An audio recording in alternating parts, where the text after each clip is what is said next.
Well, greetings, imagination connoisseurs. Once again, it is I, the sanctimoniously notorious and getting more notorious every day, RMB, coming at you here on a Saturday afternoon for this, the 140th live Robservations chat, joined by you imagination connoisseurs, and this, the Post-Geek Singularity community that we have created. I want to thank you all for being here once again. And also, I want to remind you, as you all well know, that this podcast is brought to you by Lucky Tiger. For those men who want to look good and feel great, I love their products. I just once again use their facial scrub right on my face. And as you all know, if you go to their website at getluckytiger.com, you can buy anything there. And if you punch in PGS as your code when you check out, you will get 20% off your entire order. So I got to say, I don't have any letters today. As many of you know, I love getting letters. And if you want to send me letters, you can go to my website, theburnettwork.net, and send me letters. I mean, letters are the lifeblood of this channel. People writing in, telling me what they think. It's all about what you guys think, what we all think together. But that's okay, because I was really, there's been something on my mind. And it's sort of an amalgamation of things that have been swirling around, sort of a confluence of ideas that have been stoked by various websites and other YouTube channels and things that I've been watching in our fan community, as I am wont to do. I'm not just on YouTube, I'm sampling YouTube all the time. And there's a lot of channels that I really enjoy. Again, like the news articles I read, from a wide variety of points of view. And I think that there are networks of channels that I would say that if you could be on the wrong side, or not the wrong side necessarily, across the aisle from. And I would say that some of those channels might fall under the umbrella of the fandom menace, for instance. I think for the most part, a lot of people are always telling me about these channels, and I would say that I'm on the opposite aisle, the opposite, just from an ideological spectrum from those people. But one of the things that I keep seeing popping up in regards to Star Wars fandom is this idea of producer Kathleen Kennedy, who was handpicked by George Lucas back in 2012 to lead Lucasfilm after Disney acquired it. There is what I would say a monumental amount of invective and disrespect hurled her way, which I kind of find strange, to be honest. Kathleen Kennedy was literally a name that I grew up with. She was somebody that I've admired. She was one of the founders of Steven Spielberg's Amblin Entertainment. She, of course, married her husband, Frank Marshall. They met because of Steven Spielberg. And one of the things that I always admired about Kathleen Kennedy was, in terms of a Hollywood trajectory, she's one of the great success stories. Many people will tell you she began in local television in San Diego. And then she ended up working, I think it was on 1941 for Steven Spielberg as like a typist or something.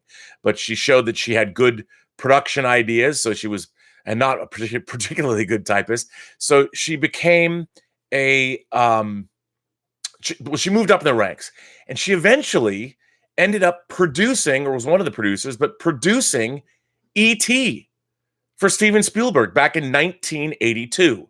Now, what people tend to forget is that E.T. was a fairly low-budget production. It was a passion project of Spielberg's.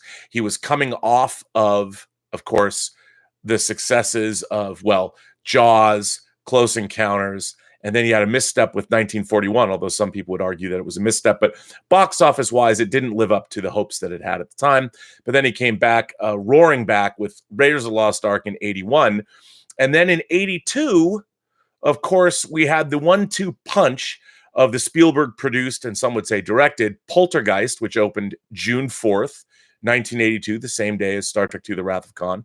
And a few weeks later, E.T. opened and became, at the time, the highest-grossing movie ever.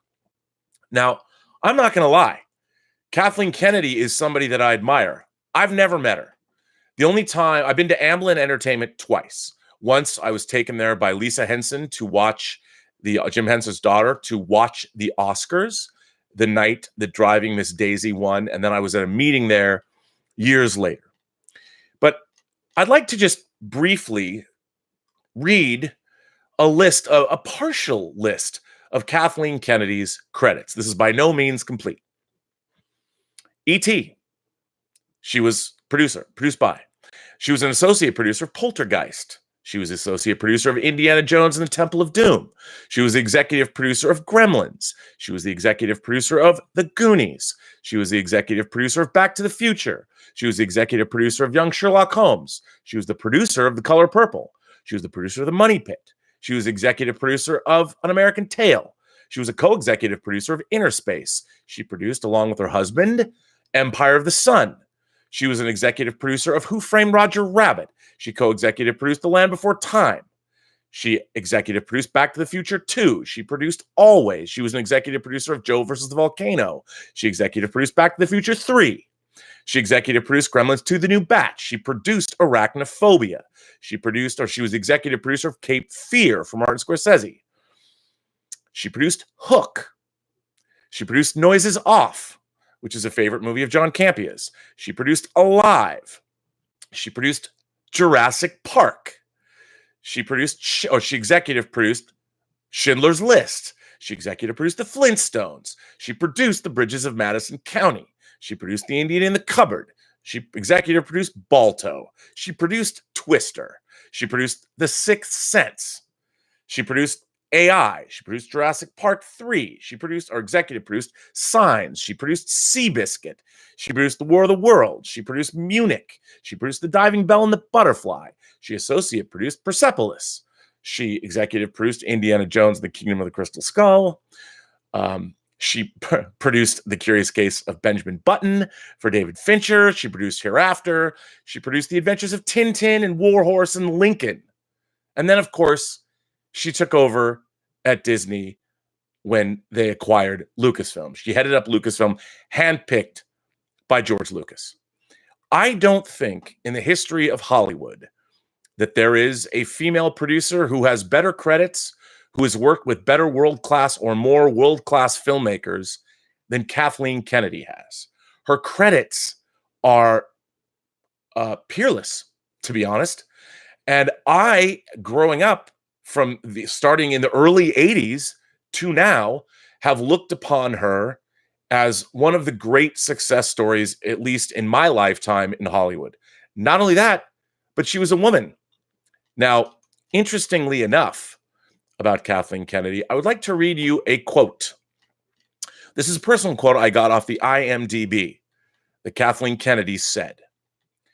She said, "But what I always find interesting is, when you take the areas of writing, producing, and directing, I don't think there's a great deal of discrimination, although I'm completely perplexed and confused as to why there aren't more women. For instance, if we're looking for new young directors, which is something we do all the time, we certainly never go look at films because they're directed by a man or a woman. We look at films because they are winning awards. They're good, and it has nothing to do with gender. And women certainly have equal opportunity to get into a university like UCLA or USC, to get into the film department, to take the same courses to allow them to make films, to deal with a whole gamut of subject matter. And yet, I don't know what happens. There's something that happens in the process of getting there that seems to turn many women away." That's a quote from her. I would say probably because there is a lot of discrimination in other areas of the business. But in my experience, ever since I started working, my first job, I worked for a woman named Rebecca Carriaga, who was the art director on Texas Chainsaw Massacre 3. And my next job after that, I worked at Warner Brothers in feature production, where I met Lisa Henson, Jim Henson's daughter, who was a senior vice president of production there, and we became quite good friends. She sort of took me under her wing. There was people like Alan Stewart, Lucy Fisher, who went on to a great producing career. I've always worked with strong women in the entertainment business, but there isn't as many, of course, female directors and production people, but that is changing. So this idea that Kathleen Kennedy has some agenda to push female filmmakers, I don't necessarily think is true. By her own admission, what she's looking for are great filmmakers. Now, one of the things that she's pilloried over all the time, all day long, are the way she's running Lucasfilm and the way she's running Disney's Star Wars films. I say to all of those people that rake her over the coals repeatedly, you're all full of shit, to be honest. You do not know what it is you are talking about. If you're not going to give her her due, and you are not going to recognize her as being one of the most storied producers, male or female, in the history of Hollywood, with a track record that is indisputably great. Now, does that mean she hasn't produced movies that were disappointing? Certainly not. And if you look at her track record of what she's tried to do, especially with the Star Wars films, a lot of people would point to things like Solo. Lord and Miller, of course, didn't work out, didn't make the movies that they were didn't make the movie they were supposed to make traditionally, or of course, Ron Howard had to come in and fix the problem. Gareth Edwards, who had directed Monsters, which is a great low-budget film. He moved on and went to Godzilla. He was hired to direct Rogue One. This was a gutsy, ballsy hire on her part. So is the Lord and Miller hiring. And that those things did not work out, that Colin Trevorrow didn't work out as far as doing episode 9. People are blaming her for making bad choices. I think the exact opposite.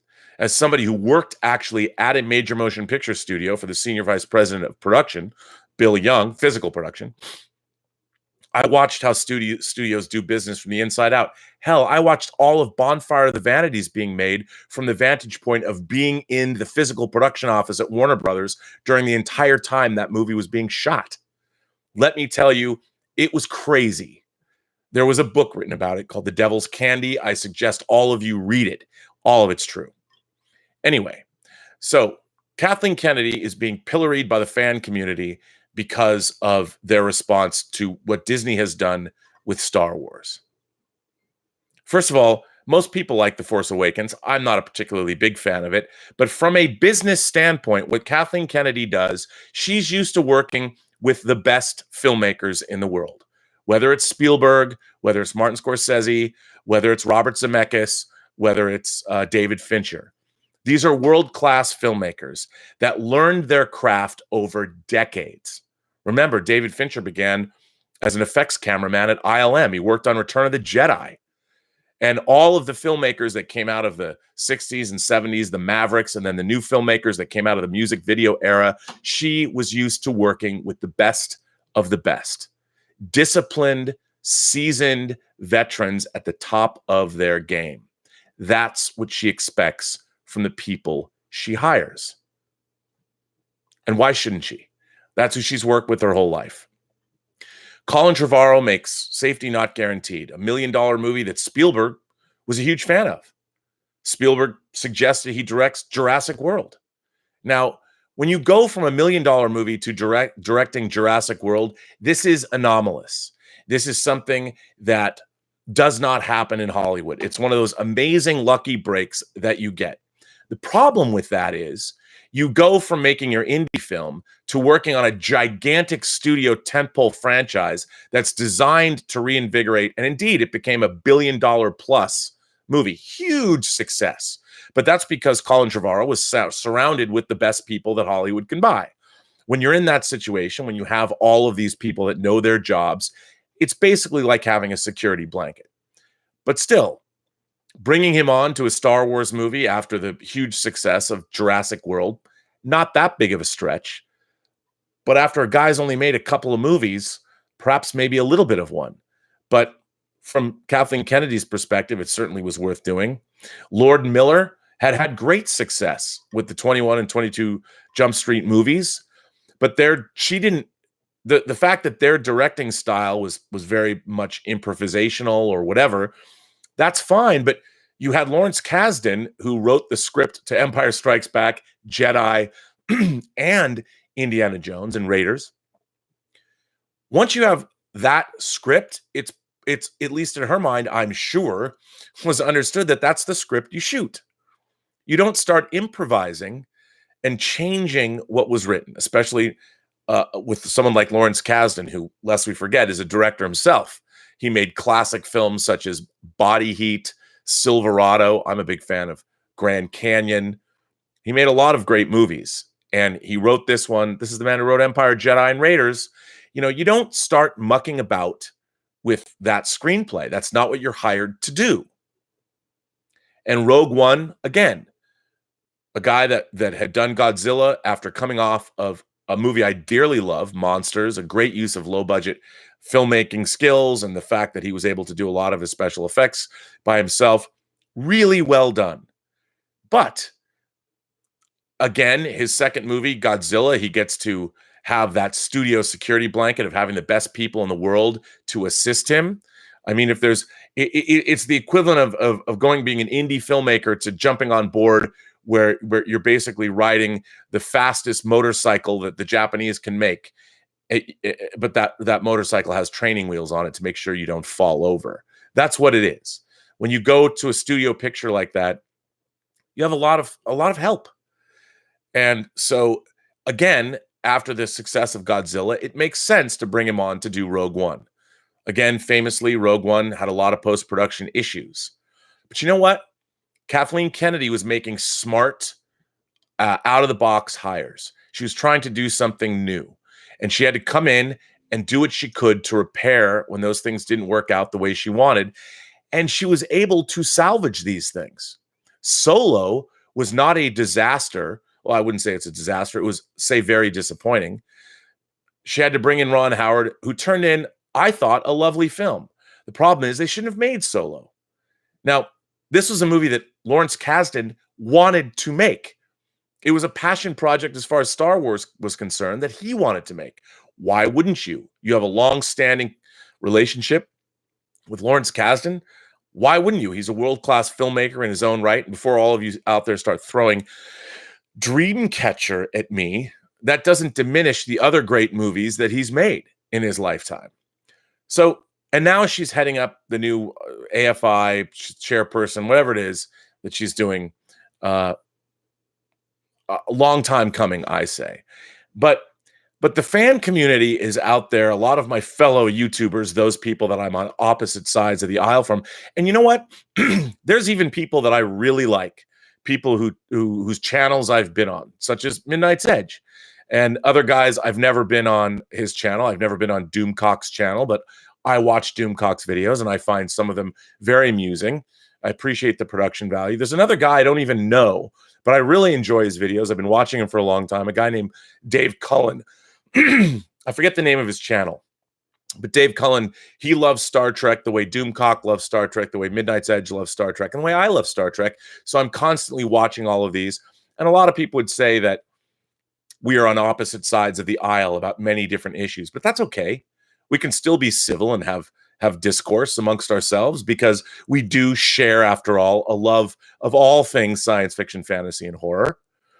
But to me, it's distressing to see someone like Kathleen Kennedy pilloried by the fan community.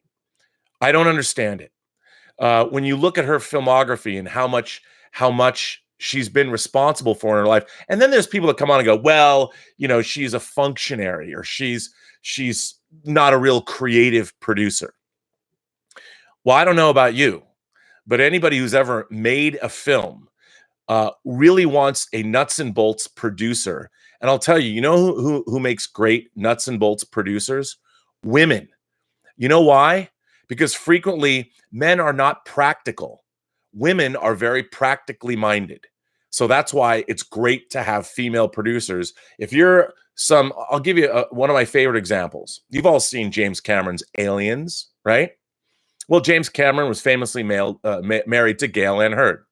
I actually have met Gale Ann Hurd. I interviewed her once at the Academy of Science Fiction, Fantasy, and Horror Films.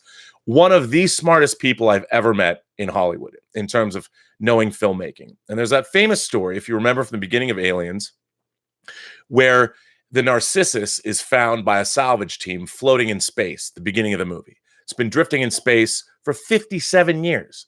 And in the beginning of the movie, the salvage guys, they take out the door of the Narcissus to get inside. And then this probe goes in, and there's this really cool laser scanner that scans the inside of the Narcissus to see what's in there. Famously, if I remember my story correctly, Gale Ann Hurd, who was producing Alien, said, "You know what? We don't have enough money for you to go get this laser. Can't you just shoot the scene without it?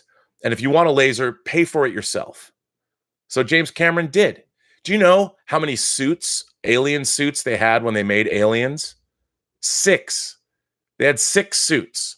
They made that entire movie work with 6 alien suits because you have producers like Gale Ann Hurd who are practical. They're always looking at the budget. How are we going to pay for this? And she demands that her directors or her husband come up with a way to do it creatively. Now, that's great producing too. You know, you don't have to necessarily come up with the story. You know, that's the if somebody wants to bring in a story, you need a producer who's going to sit you down, pull you off the clouds and be like, "All right, fine. This sounds great. I love this material. How are we going to make the film? Explain it to me. And if you tell me that you know how to make the movie, I'll make sure we can make the movie." And having a producer like that is one of the most valuable things in Hollywood that you can possibly have. And Kathleen Kennedy, now, again, I don't know Kathleen Kennedy. I've never met her.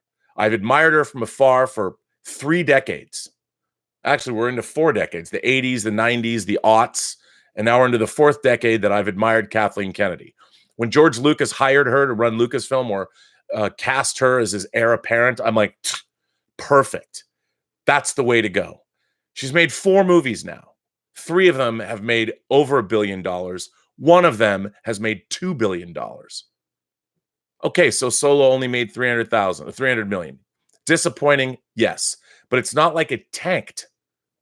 You know, and after the horrible production problems it had, the fact that it got finished at all, that she was able to bring in a director like Ron Howard, who she had a long-standing relationship with as well, because she knows all these people. She brought in somebody that she could trust to finish the job. Do you know why she did that?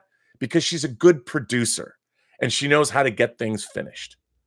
So she was able to surmount even the odds that were thrown against her making these Star Wars movies with the kind of pressure. You think Bob Iger and Alan Horn aren't like watching this like a hawk? Of course, they admire her too, and they know that she'll be able to save their ass when the fire starts burning too hot. She will make sure that the project gets finished. That's why they trust her. That's why all of the big guns in Hollywood trust her, and she's incredibly well respected. I'm just saying. So it's distressing to me when I'm watching sites all over the internet constantly pillory her and talk about how she's run Lucasfilm into the ground. We're getting the Mandalorian series. There's going to be a Cassian Andor series. You've got Benioff and Weiss, who, by the way, are also very smart hires. Game of Thrones, whether you like the final season or not, it had the highest ratings it's ever had. And Kathleen Kennedy has Weiss and Benioff, who delivered 8 seasons of Game of Thrones to HBO. You think that wasn't a smart hire? You think that's, I mean, give me a break, people. Now, you need to disassociate when I wish that that our fan channels would put aside our fandom for a minute and start thinking in terms of business. What do I always say? It's not show friends, it's show business. Kathleen Kennedy didn't get her job because she's friends with George Lucas. She got her job after proving herself producing almost 40 years of incredible movies that made up all of your childhoods. So I just think that it just bothers me when I watch all of these sites constantly going after her for providing us. Look, again, I'm not even a fan of J.J. Abrams. I understand why J.J. Abrams was hired. His Star Trek movies were an audition to do Star Wars. I get it. And Force Awakens, as much as I might not like it, it made $2 billion. It blew away any previous Star Wars movie. I mean, everybody's winning, man. Charlie Sheen couldn't have even dreamt of making $2 billion off a Star Wars movie back in the day. but they did make $2 billion. Rogue One, hey, that movie made, for all of its production problems, another $1 billion. Last Jedi was the #1 movie the year it came out, and lest we forget, it also made over $1 billion. These are epic wins, people. Epic wins. And who was at the forefront of all of those epic wins? Kathleen Kennedy. And you know what? If The Mandalorian is a kick-ass TV series, guess why it exists? Because it was created on Kathleen Kennedy's watch. As is The Rise of Skywalker, as is Star Wars Galaxy's Edge. We as fans, somebody wrote in, Paul in Long Beach, one of the members of the Post-Geek Singularity community, wrote in about how every day is Christmas for us. It doesn't matter whether I'm getting a Capricorn 1 t-shirt from Last Exit to Nowhere. I mean, I couldn't even believe that somebody even made a Capricorn 1 t-shirt. It came in the mail the other day. Look at this. I had on my Facebook feed, MFP Interceptor. This is a Mad Max t-shirt. Who would have thought? In this day and age, it literally is Christmas. Dayton Ward, whose birthday was yesterday, Star Trek novelist. Here's his new book. The Rook, Daniel O'Malley's The Rooks, got made into a series. Everything we want. We live in this great age of all of this incredible content. I mean, we're getting upset, and I'm upset, that the Swamp Thing television series was canceled after one airing. But the thing is, we have a Swamp Thing television series that was produced by James Wan. That's incredible. There's an Umbrella Academy season 2 coming down the pike. I mean, we live in fantastic times. Now, and it bothers me when I see someone like Kathleen Kennedy, who does not deserve anyone's ire. The fact that we're getting Star Wars movies. Look, man, I could say the same thing about Star Trek. The problem is the difference in the people that are making Star Trek. They don't love Star Trek. I mean, as much as J.J. Abrams said he never liked Star Trek, J.J. Abrams loves Star Wars. Wasn't that great? You got a guy like J.J. Abrams who loves Star Wars getting to direct Star Wars. What's better than that? I mean, I hope the movie would be better, but that's neither here nor there. The fact is, we did get a self-professed Star Wars lover directing Star Wars. I think now I wish that somebody who felt that way about Star Trek was running that franchise instead of somebody who's just, getting a paycheck. But there's a lot of people on the show that are trying to make the best Star Trek they can. Anyway, so I too am guilty of being somebody that has expressed his discontent over the state of certain franchises that I happen to love. But for the most part, I also recognize that we live in a pretty great time. We're getting some great entertainment that's being made at the highest levels that we've ever seen. And we're also this weekend seeing examples of things that don't go so well. But, the fact is, coming off of, let's see, what do we get this year? We got Deadpool 2, Captain Marvel, Endgame, Shazam. We've got Toy Story 4 coming down the pike. There's so much goodness that we have that we're getting. And let's not even discuss what we're getting on television. I mean, it is a golden age of TV that's been rolling for a decade. I mean, whether you're talking about Chernobyl or The Marvelous Mrs. Maisel, we're getting some incredible entertainment given to us. And it's an amazing time to be alive. But the ire that I see being directed toward Kathleen Kennedy online from fans, man, it's not cool. Not cool. And look, she doesn't need me to defend her. She certainly, she's her and Kennedy Marshall, her husband Frank Marshall. I mean, Frank Marshall was in Raiders of the Lost Ark, man. She's got twin daughters. She's a mom too. And yet, I don't know. She doesn't need me to defend her. But it bothers me to see our fan community all across the board not digging or going after her when she has done nothing but be responsible for many of the movies and the franchises that we've loved over the last 35 years. And the ire that's directed toward her is just simply not warranted. And I find it disturbing, to be honest. So, yeah. And I don't know. It just struck me as I'm not digging it. I wasn't digging it. And it's interesting that quote that I read from her, everybody screams that, oh, Ray is a Mary Sue and all of that, when Kathleen Kennedy herself is speaking that she doesn't have some kind of woke feminist agenda. But the fact is, she's a woman who's worked her way up. Every woman in the world should celebrate her trajectory because she's a self-made person that got where she was going. You know why? Because she worked hard and deserved it. Because remember, as much as they might like Kathleen Kennedy, it ain't show friends, people. It's show business. And Kathleen Kennedy has been doing very, very good show business since the early 80s. Her first producing credit was E.T. I mean, need I say more? Anyway, I know that's sort of different than what I normally do, but it was something that I was just thinking about. Now there's another subject based on something else that I've seen online that I've been thinking about, mostly coming from people that I would say are on the other side of the aisle. And I wanted to explain that that when you watch channels, whether it's Nerdist, whether it's Collider, whether it's Screen Junkies, any of these online channels where I call them fan personalities. Dan Murrell at Screen Junkies, who does a lot of honest trailers. He did a beautiful trailer, actually, an honest trailer for Star Trek: The Next Generation, who I've had the pleasure of interacting with because of the Schmodown, or people like Jessica Chobot at Nerdist, or anybody over at Collider. A lot of these channels sometimes get accused of being shills.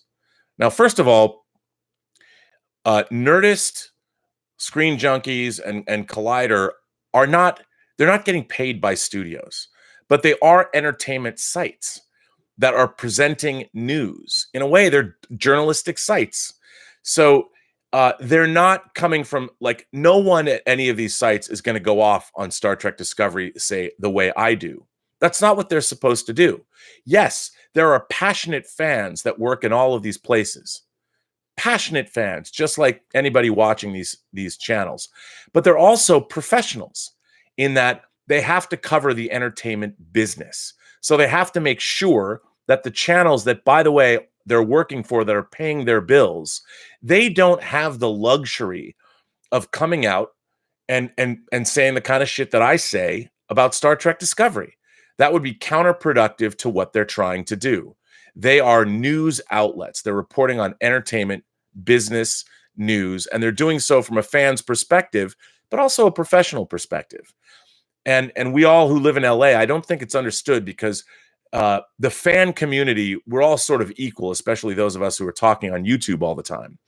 But there is a difference from someone like myself who just has a fan channel. While, yes, I go on to John Campia's show, John Campia's show is his own show. He's not beholden to any corporate overlords, nor am I, nor our bottom line is our own. The money that I make on my channel is generated only by my viewers. If you guys don't support my channel, Bobby B here ain't gonna eat. That's why we do it. So if no one else is paying my bills, when I am on the John Campia show, John does pay me, but his entire show is supported by viewers. That's it. Supported by viewers, and the viewers that come on and do super chats or support his Patreon.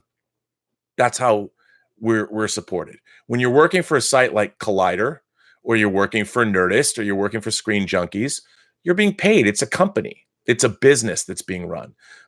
It's different than if you're an individual like myself or John Campia, but we're still, we're not beholden. Look, I like movies and TV. I am not, however, going to free screenings and things like that. But I do, if I'm offered, I will go. But I think with all of us, certainly if you watch the John Campia show, just because we go to free screenings doesn't mean we're suddenly going to say, I love that when I didn't. Look, I've read a lot of vitriol directed at Godzilla, King of the Monsters. I loved it. I had a great time with it. I don't necessarily disagree. Mark Kermode, who's one of my favorite reviewers, really didn't like Godzilla, King of the Monsters. He had some very good points I tend to agree with him about a lot of genre cinema, but that doesn't mean that I'm going to suddenly not tell you what I think. Look, you can believe me or not believe me, but I will tell you what you get from me is what you see is what you get. I'm here to try and convey my honest opinion. If somebody wants to pay me to blow smoke up your ass, by all means, I will take their money. If some concern said, but Rob, we want you to say that Dark Phoenix is the greatest X-Men movie yet made. I would say, I will say that. It'll cost you $100,000, but I'm happy to take your money and say it. No one's giving me money to say I like things or I don't like things. The reason I say that I like Lucky Tiger face scrub, well, because I like Lucky Tiger face scrub. I didn't even know much about Lucky Tiger, to be honest. When they sent me a box of their product, I'm like, I'm not going to go on and accept some sponsorship from you if I don't like your product. What good would that do me? Because the one thing I have, what is it? What did Tony Montana say in Scarface? He said he has two things. He's got my word. I can't do Tony Montana. He's got his word and he's got his balls, and he doesn't break them for nobody. Well, this channel, what you see is what you get. You know that when I'm telling you I like something or dislike something, I can promise you it's for real. If I didn't like Lucky Tiger's product, I wouldn't have taken it on. I wouldn't have let them sponsor this channel. And, to be fair, I'm running out of my favorite Lucky Tiger products, so I had to reorder some using my own money. I probably could have called up and got them to give me some stuff for free. But to be honest, I wanted to see if the PGS, the Post-Geek Singularity code worked. So there you go. But anyway, that's kind of what I wanted to say. And it's interesting to see when people that I know and work with who might have, let's just say been upset about getting to go someplace or not getting to go someplace, even that, whether right or wrong, it came out of a place of being a fan, and if I really wanted to go see something and I couldn't get a free ticket, it would bum me out. But you know what? Somebody from that venue did get to go. But I just want people to understand that we who are working this beat, we who are YouTubers out here in LA, we're not paid shills. Boy, do we wish we were. Everybody who's on these nerd shows, everybody wants to be making more money. Everybody's got some kind of a side hustle. And I just, I wanted to say that there is a disconnect because a lot of the fan community that isn't living in Los Angeles, I think, believes things of us working out here that isn't true. And nobody seems to be countering that. Look, I don't care. I have no reason to say it. I've got no loyalty necessarily to anybody. And I certainly have no loyalty to places that I've worked that I'm no longer working for various reasons. I am loyal to the people I work with that are paying me my bills. And if they continue to do so, then that's great. And if I have a great relationship with them, if we develop a show friends relationship after doing good show business, I'm absolutely loyal to those people. But sometimes when you do good show business with people, they don't appreciate it. I know a lot of those people. Anyway, just something different I wanted to say, because you know what? Most of the time, I'm happy-go-lucky Rob. As you all know, having a good time here with you, the Post-Geek Singularity. You people make this channel great. And I appreciate it every day. And it's great. That's why I keep coming back. There have been days, to be honest, where I'm like, you know what? I'm just going to one day come on and go, yep, that was it for season 1 of Robservations. Let's see if it'll get renewed. Because I don't know. Swamp Thing. They aired 1 episode. It didn't get renewed. Why is that? I'll never understand. Let's see what you guys have to say. Because basically right now I got no more letters to read. So it's all up to you guys. Wow. There's a lot of people who've been firing in some commentary here. Nathan Explosion with 2 N's says, hey, Rob, love your shows. You are the man. Well, I want to thank you for saying that. Thanks for supporting the program. I don't know if I'm the man. I'm a man. But thank you for that. Tommy Martinson says, I think Kennedy is a great producer, but I find her creative decisions as head of Lucasfilm to be mostly disappointing. I don't hate her, though. Okay, that's your prerogative, and I'm all for that. But what creative decisions do you think are disappointing? I thought greenlighting Rogue One was pretty amazing. You had somebody that worked at ILM who had an idea for a prequel to Star Wars. I thought that was, what's disappointing about that? A Cassian Andor series and The Mandalorian with everybody who's working on that. I mean, remember, it's not up to Kathleen Kennedy to necessarily make the creative decisions. She's trying to hire the people to make the best creative decisions. That's what a producer like her is supposed to do. She's taking great talent, the great creatives, and giving them the opportunity to make their projects. And for the most part, I think she's actually done quite a good job.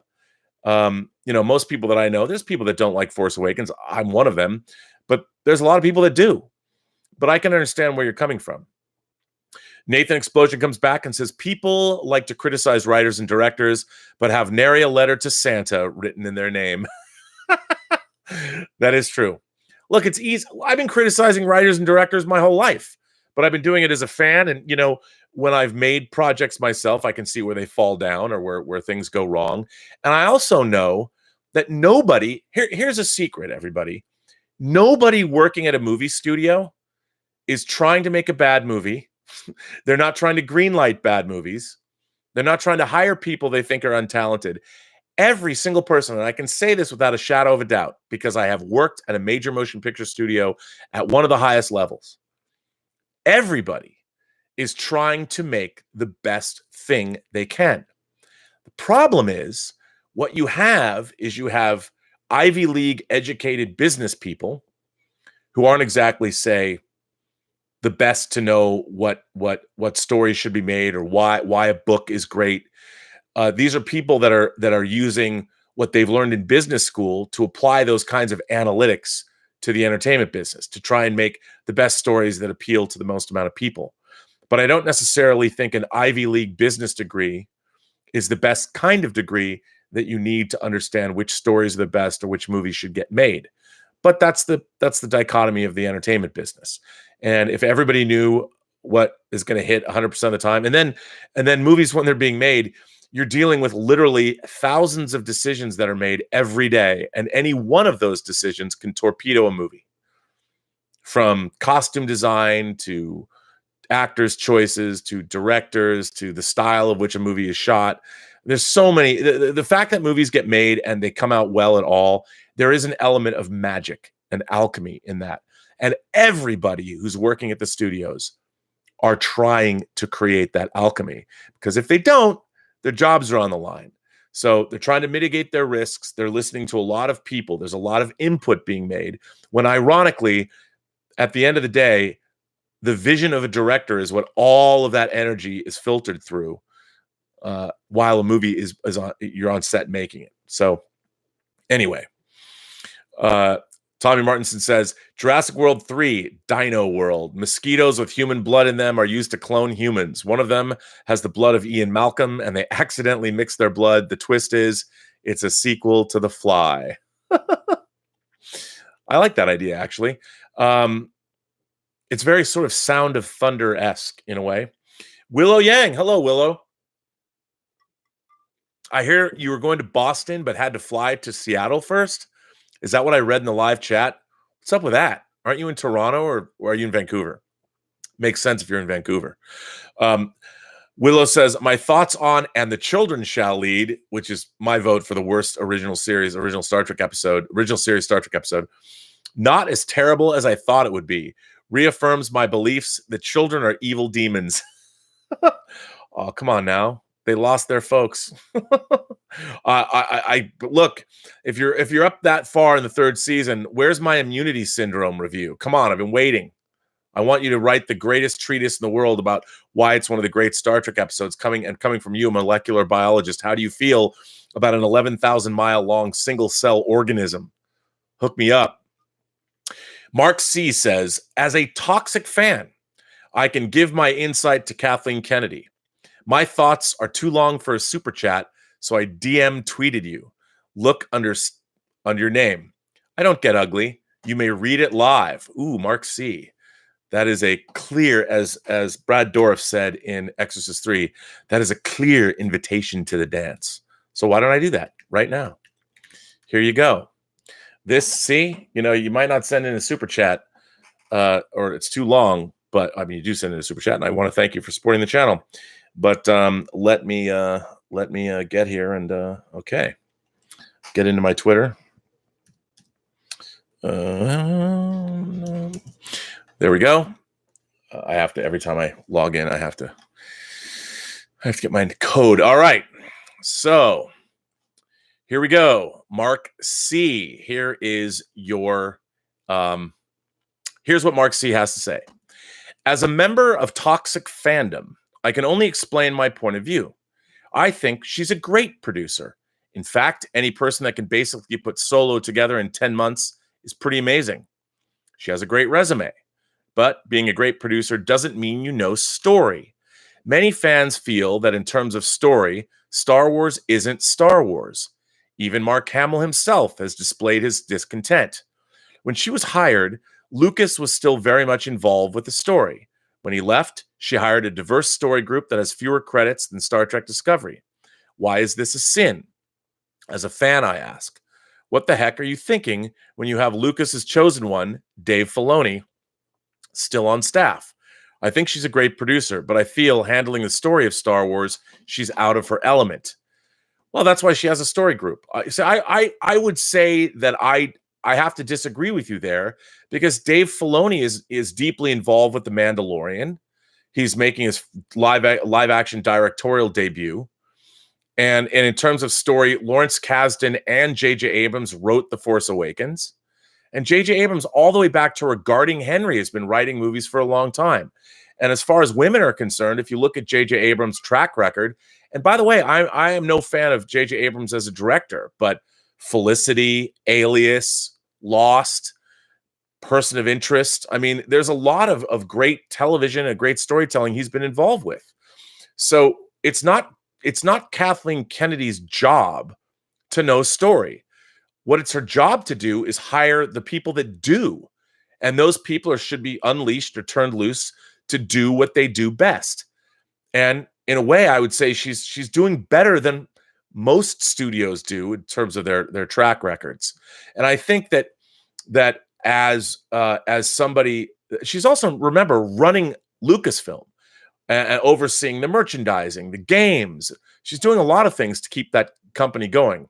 Galaxy's Edge, I'm sure she had some kind of oversight on, or at least consulting or something else. And what's funny is, as you say, you're a toxic fan, but here's what all of the fan base is doing.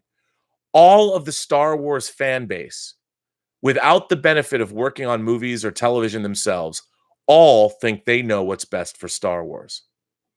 And the actual boots on the ground reality of making Star Wars, whether it's the Clone Wars, whether it's the Resistance, whether it's the new season of Clone Wars, whether it's the Mandalorian or the Cassian Andor series or Episode 9, it's a very different thing. There's that old military saying that no battle plan survives contact with the enemy. And I think so far, I think the public at large would say that they've done a pretty good job over at Disney. I mean, look, $1 billion to make Star Wars Galaxy's Edge.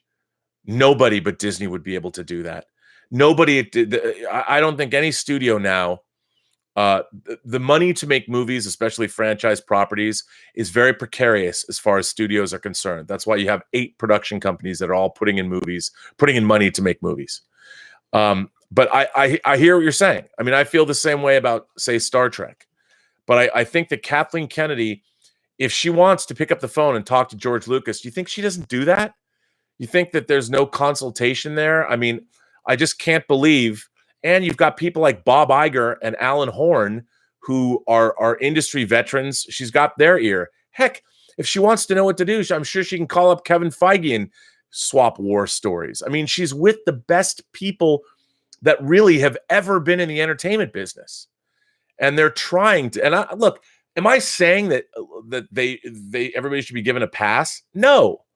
I think the problem that you're really facing, that everybody should understand, is you have a collision between art and commerce when you're making movies.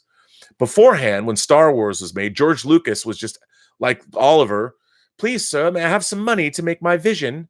And he would go make his movie. The studio would hope he would make a great movie. Then they were giving it to his marketing people, because you didn't have, that was what, a $9 million investment or something. That's how much Star Wars cost back in the day. You know, now you're talking about $200 million, and that movie has to be borrowed. That money has to be borrowed, and you're incurring interest payments, and you're beholden to shareholders. The kind of risk that's involved with making these franchise properties now is more enormous than it's ever been. I mean, you hark back to the days of Terminator 2. Remember, oh my God, a movie cost $100 million and it has to be made in less than a year. Remember those days? People are like, my $100 million.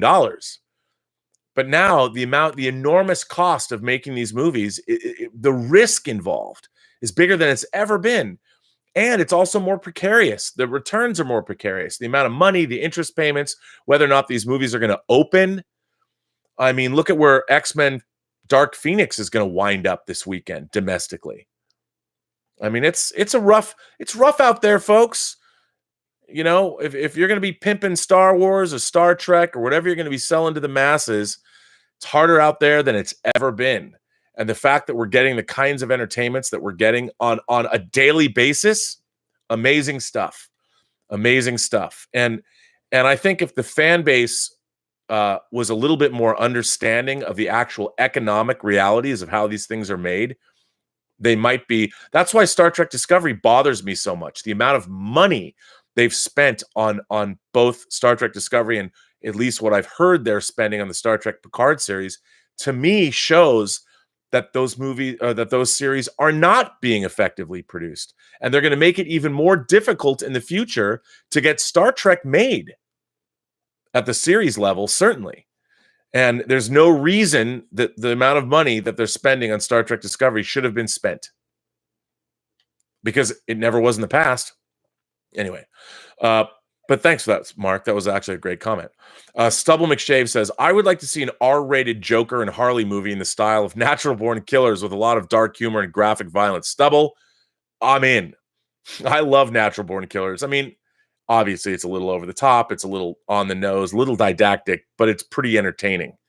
And I think that kind of a movie could be great. Awesome. Factual Opinion says, I like Star Trek Discovery. It got me into TOS to check out The Next Generation as well. Factual, that's all I need to hear. That and your Dr. Manhattan Avatar picture.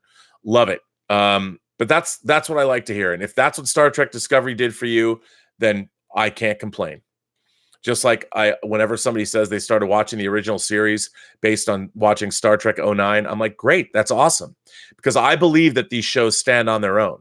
The value of Star Trek The Next Generation, and certainly the value of the original series, is self-evident, even though one was made more than 25 years ago and the other was made more than 50 years ago. But if you got to there by watching Star Trek Discovery, great. That's all I can ask for. And congratulations, because now you're going to see a lot of interesting, thought-provoking television. And between the two shows, you've got almost, 350 hours of TV. Well, not hours, because Star Trek, the original series, is 52 minutes, and Next Generation are 45 minutes an episode, but a lot of TV. Mark C goes on to say, I felt Christian Harloff, owned his words while speaking them. I had less respect for the producer who told him to just say what we tell you to while on air. Okay, I will answer your question, Mark C. I think they were both wrong because, again, on one hand, I understood Christian's frustration doing a show like Jedi Council he's been doing for years, and especially because they've also been a big presence at the Star Wars celebrations over the years. But I also know that there's a million people that were looking for entry or somehow getting tickets to Star Wars Galaxy's Edge. And Collider did get tickets. They got tickets through a different division. Now, I would have put it on Collider to make sure, the management of Collider should have made sure Christian Harloff was there. The management of Collider should have done a lot of things they didn't do. You know, if you're working for Collider for, say, 3.5 years and you've been somebody who's demonstrated their loyalty time and time and time again, let's say if the person you were on Collider with, say, dies, you shouldn't be kicked to the curb because somebody who wasn't involved with Collider or the show in their grief tells them, oh, wait, I digress. Never mind. But I do think that both Tad and Christian, who I like both of them very much, and I think it should have been handled, I would have said, differently. And I also think, honestly, nobody owes you anything in this business. They don't. They don't owe you anything. Unless you're working on something, unless you're working on a project where you should at least be afforded some respect, nobody owes you anything. Why? It ain't show friends. It's show business. Suthius says, hey, Mr. C, the humans were fine in King of the Monsters, but dang, I loved watching it. For a kaiju movie, it didn't disappoint. And oh my goodness, Burning Godzilla. I loved it. You know, I did. And Burning Godzilla rules. So I'm with you, Suthius. Stubble McShave says, could a team up of you and Guy defeat McWeenie? I don't think so. Maybe, but Drew knows his stuff. Drew is a very smart guy. Here's the thing. I sort of took myself out of competition because it was fun when I could roll into the Schmodown, whether I was on Team Heroes or starting out Inner Geekdom, and it was what was off the top of my head. Now people are really studying, and the competition has changed a lot. The competitors, they're really putting a lot of time into studying. I am not going to, as I've said before, I'm never going to go study movie trivia again. I'm not going to go do it. And people that should be their champs, whether it's Dan Murrell, whether it's the Outlaw, whether it's Rachel Cushing, any of the greats, Ethan Irwin, Bibiani, all of those guys and girls are studying, and they're doing a great job competing. For me, that wasn't fun anymore. It's more fun to be the captain and scream things and show up in my jacket and sunglasses and have a lot of fun. And I think managing Guy and McWeenie is a heck of a lot of fun, and I like those guys very, very much. And I've liked Drew back in his Ain't It Cool News days, even when he was working at Dave's Video in the 90s. I've always been a fan of his writing. I think he's one of the great modern movie critics. But I don't know if Guy and I could defeat him. He's very, very smart and very, very talented. Let's see. A Factual Opinion says, my favorite episode of the original series is Balance of Terror. Well, you're not alone. Balance of Terror is one of the finest episodes of Star Trek ever made. Willow Yang wrote an incredible review of that episode, and I think you're right.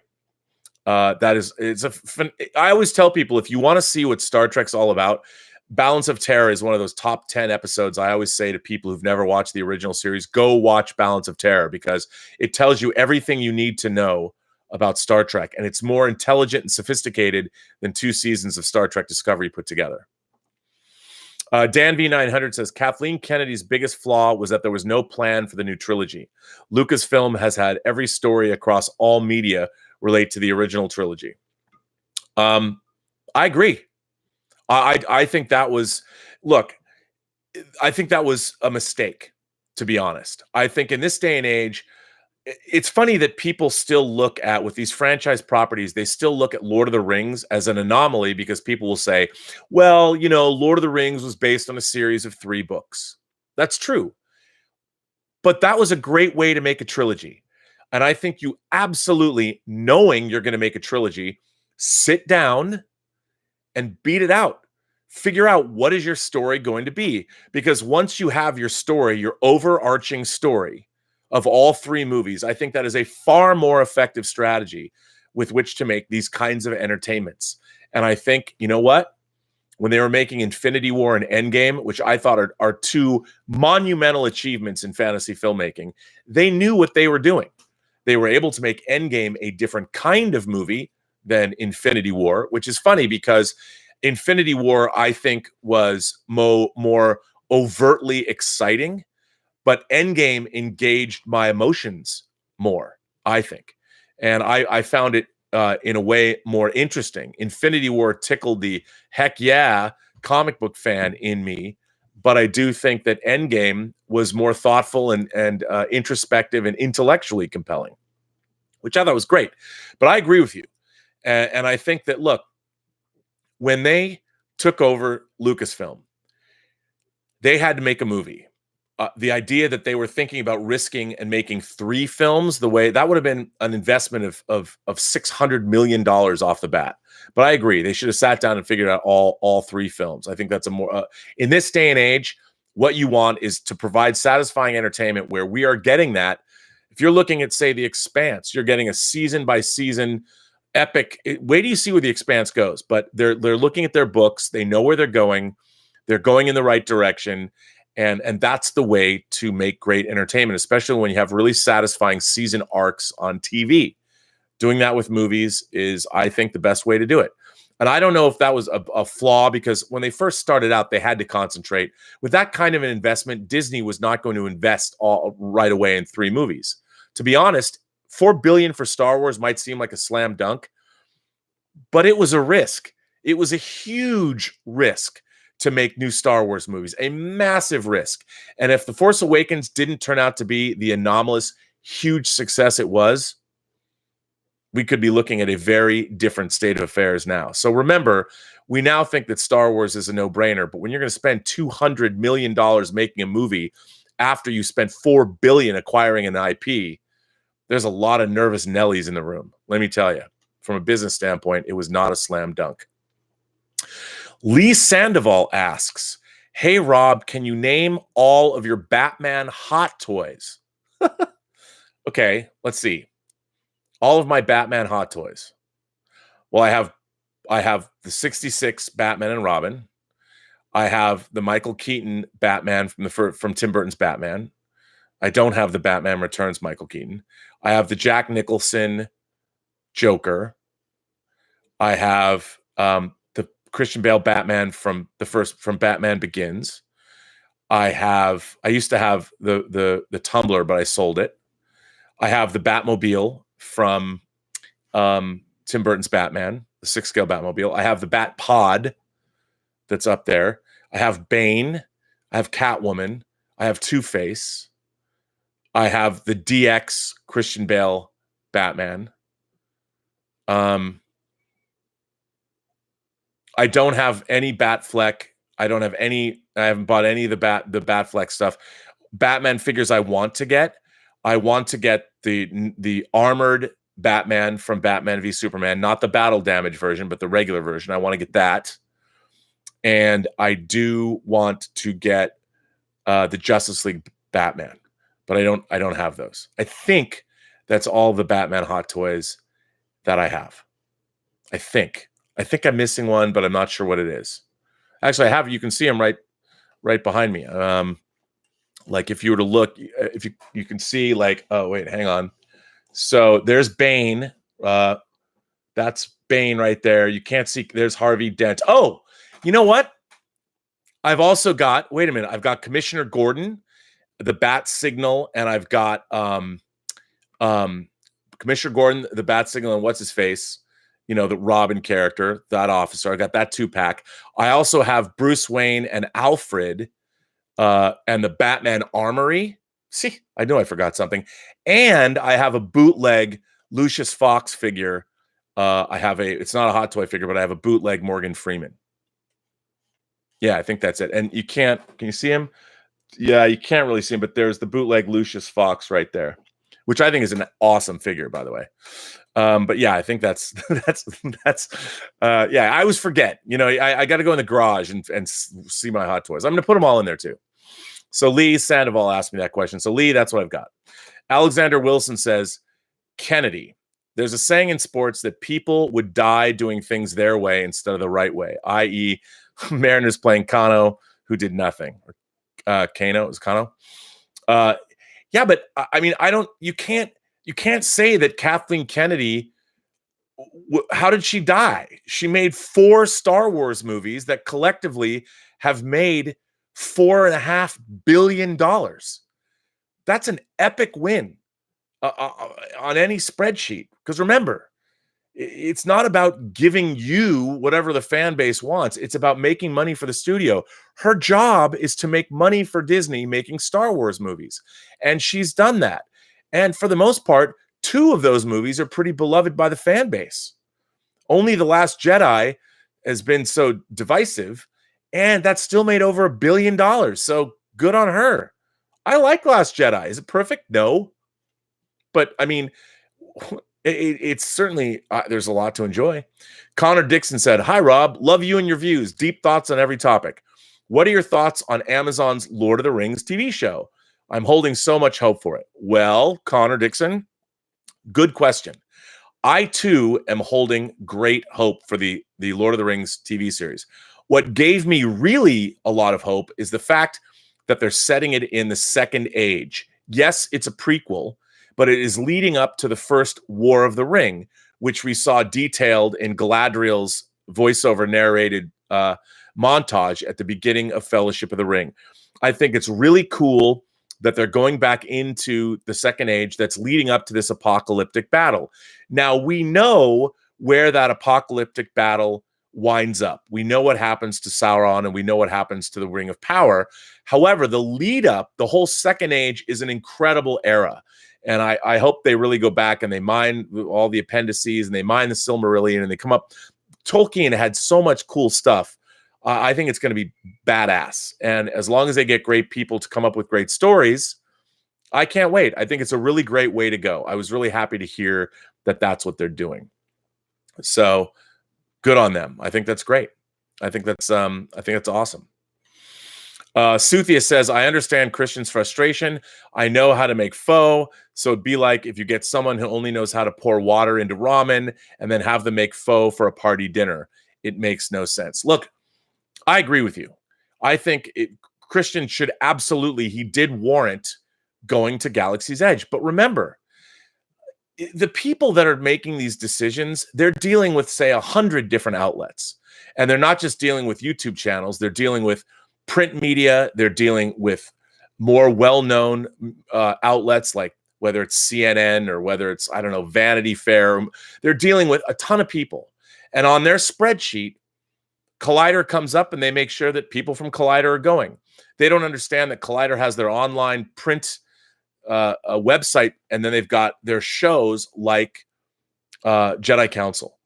Is that right? Not necessarily. And I think Christian should have been there. I absolutely do. But that shouldn't have, Christian should have been taken care of by the overall management at Collider. It was up to Collider's management to sit down and go, okay, we've got our print division, we've got our Jedi Council show. There should have been communication with people above Christian who made sure he was there. That is the fault of the management of Collider. And it's not the only mistake they've made when it comes to their longtime employees. But I agree with you. Anthony Gonzalez says, "Oh, Rob, you must confront Finstock only then." Well, you know what, Anthony? I'm not saying, but perhaps I might. That's all I'm going to say. Stub McShave says, "The DS9 episode, Little Green Men, love it or hate it." That is the episode where our beloved Ferengi find themselves at Area 51. They go back in time. I think it's great. I think one of my favorite Star Trek comedy episodes are always those episodes which are based in situational humor.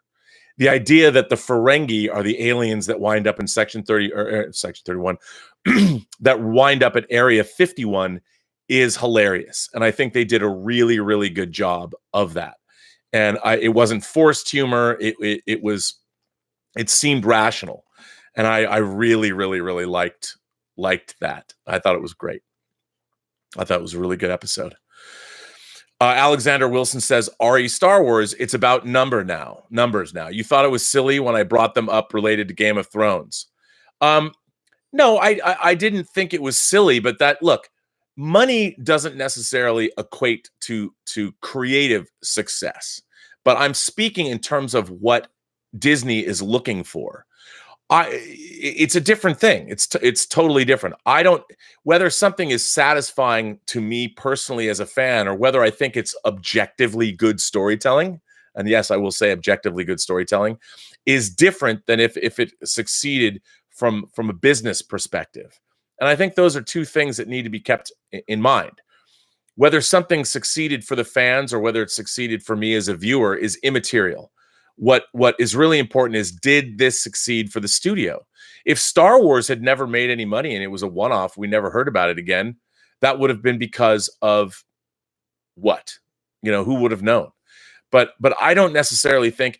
Am I saying that Star Wars is creatively successful? Look, I flat out admit I did not like The Force Awakens. I thought it was like watching a Star Wars greatest hits played by a cover band. It has no story. The Force Awakens is a movie to me that has no story. It has a bunch of events with no underlying narrative. Do I think it's a good movie? No, but that's immaterial. It was wildly successful and a lot of people like it. And as far as Disney is concerned, it was a huge success. And when it comes to making entertainment, that's a different story. I mean, the funny thing about HBO is, when it comes to Game of Thrones, they had the highest viewers they've ever received. On the heels of Game of Thrones, Chernobyl is now their highest rated show ever in terms of critical and fan acceptance. Will that translate to, I think HBO's new slate, their upcoming slate, has a lot of really interesting things. The Emma Thompson series year after year looks interesting, even though Damon Lindelof is somebody, he's a creator that I've really not liked his work. However, hope springs eternal. And perhaps he'll knock it out of the park with Watchmen. Watchmen, the comic, is one of my favorite things ever. And the fact that they're doing a Watchmen TV series that looks like it's very handsomely and lavishly produced, I'm still tuning in. I hope it's great. I'm not going to sit there and go, it's going to suck because Damon Lindelof's working on it. I think Damon Lindelof's work in the past is not good. I don't think he's been a very effective. He has not made good contributions to whether it was Lost, whether it was The Leftovers, or whether it was Alien Covenant. Or Prometheus. I don't think he helped those projects. But every project's new. I'm not going to judge Damon Lindelof's upcoming projects based on his previous work. I can go in knowing what he's delivered in the past and keep my expectations met. But I still hope the Watchmen TV series is awesome because I love Watchmen. But I think it's everything is about numbers. Remember, it's not about, Hollywood is not about whether we as fans think something is good or bad. It's about what makes money. And hopefully things that are great also satisfy us as fans, and they help that they make it's got to be win-win for both of us. That's the best of both worlds. It's funny. I think one of the things that I've been a fan of my entire life is the Stephen King story that appeared in different seasons from 1982. His story, Rita Hayworth and Shawshank Redemption. It's not and the Shaw. It was Rita Hayworth and Shawshank Redemption, which is the name of the story. And it was made as, of course, The Shawshank Redemption.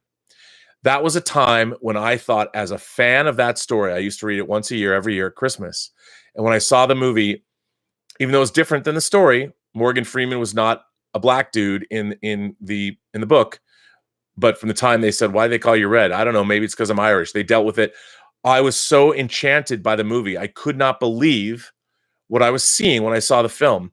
And I thought, for sure, as somebody, Frank Darabont, as his first theatrical feature, knocked it out of the park. I thought that movie would be a monster hit. It was not. It's now one of the most beloved movies ever made, but at the time it didn't make any money. But to me, it was, I thought, the perfect storm, the perfect confluence of a fan buying that story, turning it into something that was absolutely the best it could have possibly been, and nobody went. I was very satisfied, but it made no money, unfortunately. The studio wasn't happy. And was that a win? Well, it was for me as a fan, but the studio wouldn't have thought it was a win.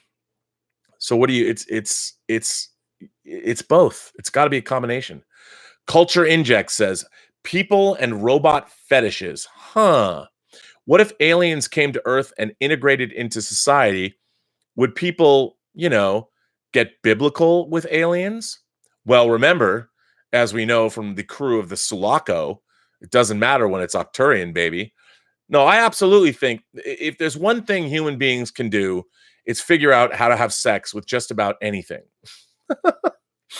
And I do think that if there was hey, look, Delenn on Babylon 5, Mira Furlan. I mean, would you hit that? Would you hit a Minbari if you were a hermit, a human being? I think that yes. I think I think human beings have an infinite capacity to find beauty in most things. And I think, look, I can't wait until humanity gets its house in order and we can travel into the stars, and then we can start all over again with our racism and our prejudice when we meet an alien race, and the first human being falls in love with a member of that alien race, and then we can revert, and the whole process can start all over again. But yeah, I think that human beings, if we meet a humanoid alien race that sort of resembles us, I think absolutely humans will get biblical with aliens. Especially because, look, if we meet other sentient beings, someone's going to find them attractive. And does that mean that you wouldn't find what if an alien species is like impossibly beautiful? Like Deltans. Look at Lieutenant Ali in Star Trek: The Motion Picture. She was played by Miss India. I mean, she's bald, but she's played by Miss India, and she exudes. She was a very sexually mature. She says she never would take advantage of a sexually immature species. Can you not tell me that every single human male would not know what it's like to make love to a Deltan in the Star Trek universe if they had the opportunity? I think they probably could or would. But it's an interesting question. I hope I'm alive to see it. Vegetable Tube says, title for the next John Wick movie is John Wick Chernobyl Episode 4. Dude, Chernobyl Episode 4, man, that was rough. That was rough. Rough to watch. Very, very rough. Yeah. Alexander Wilson says, Disney needs to be very concerned about Star Wars box office in China. That will be the highest failure on their part. Cano is Robinson Cano. I've been following the Mariners. I hate to say it. I've left Seattle. Here's the thing. Star Wars has never done that well in China. And I agree with you. For worldwide box office, China is important. But I think that if you look, the fact that The Force Awakens made $900 million domestically, $900 million plus, proves that the Star Wars franchise, even without what China represents, can still do well worldwide. Just like Star Trek doesn't really travel in Asia as well as they would want it to. Suthia says, have you been to the National Mall? I think you'd enjoy it. Much to do and see with the museums there. Certainly not a one-day trip. I have been to Washington, D.C. I've been to the Air and Space Museum. I've been all throughout the Smithsonian. I'd like to go back because I want to see the restoration of the Enterprise. I really liked Washington, D.C. I think it's great. Really interesting place to be. Very much, very enjoy. When you're there's so much history about the way the United States was formed, and we have look, as checkered as our past is, I think the idea of American democracy, while that idea is certainly under attack from many different quarters, and I think the spirit of what the founding fathers hoped to achieve with this country is definitely in a state of transition now. One cannot fail to recognize what America, which by the way is still a fairly young country, has been able to achieve in a relatively short period of time. And I do believe in our democracy. Unfortunately, our ideals have been supplanted by money. The interests of cash, and we need to have, again, like Hollywood, there's got to be a balance between art and commerce. And when you are out of balance, that's when we get in trouble. And I think we had a good balance post World War II. We had a lot of government regulation. The tax rates made sense. We didn't have income inequality the way we do now. I think that's a way to look. Maybe having not lived there or lived through it, I can only know what I've read. But the way America worked in the 50s was pretty good. The greatest generation coming back from World War II. But it is very inspiring to go to Washington, D.C. and to be on the mall and see our history. It's amazing. Okay.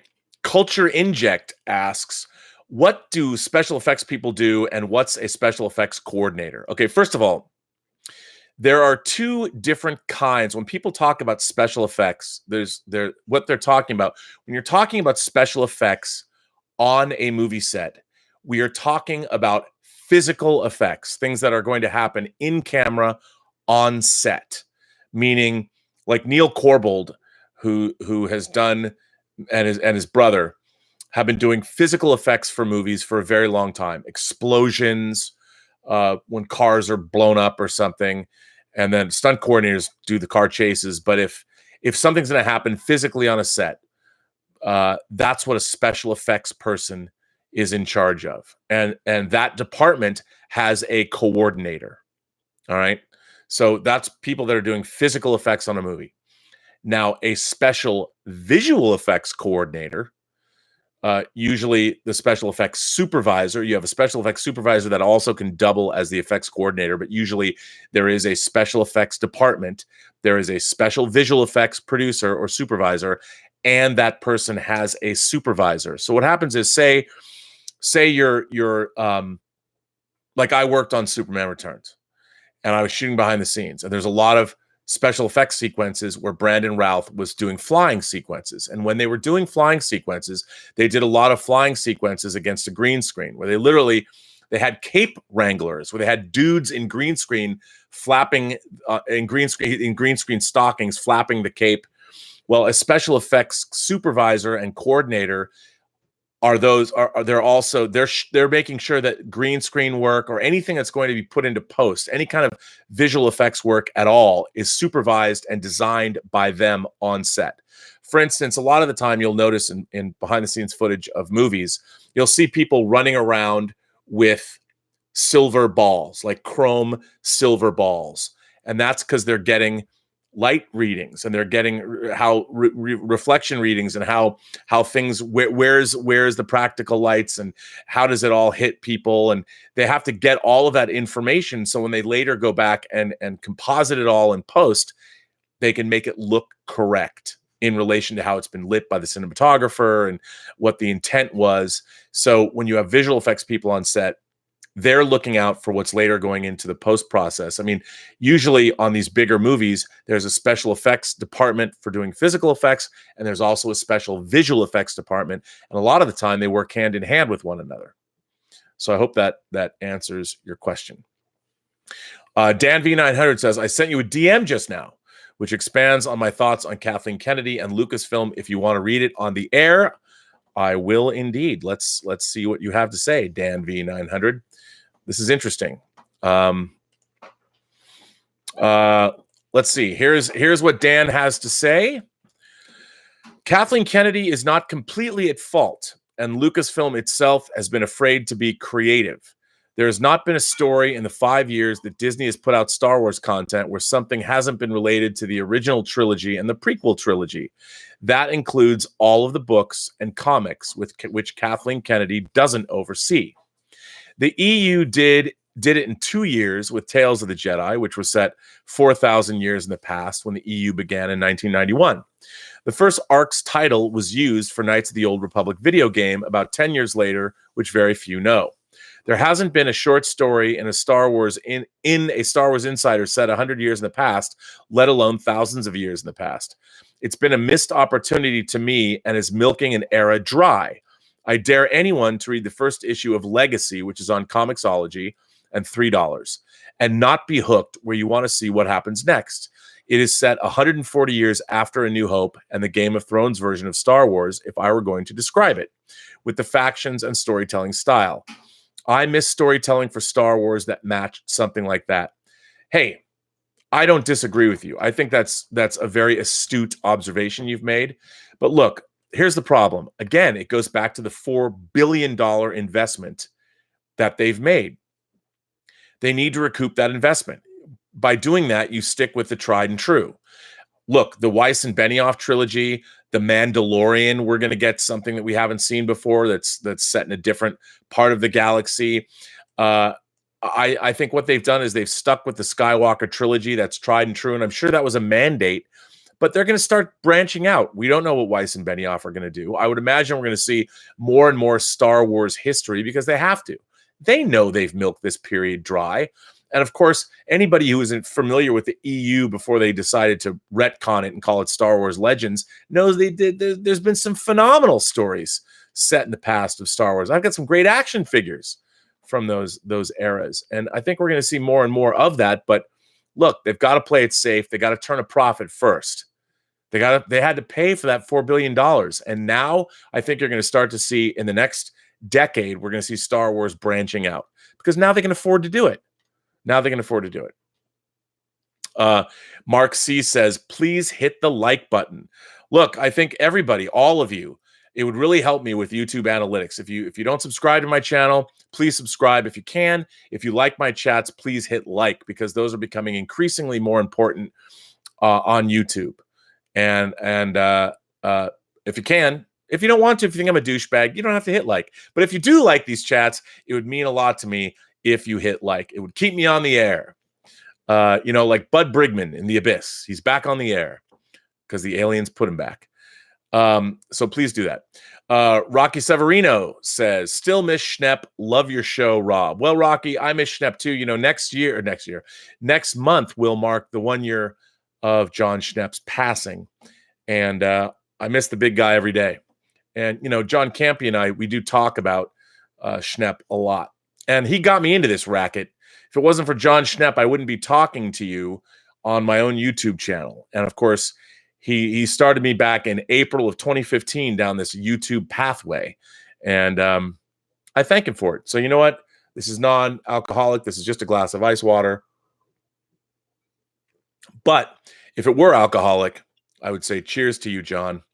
And I know that somehow, some way, you actually did see Endgame. And I can only imagine how big the smile was on your face because I'm sure it was huge. Let's see, where are we at now?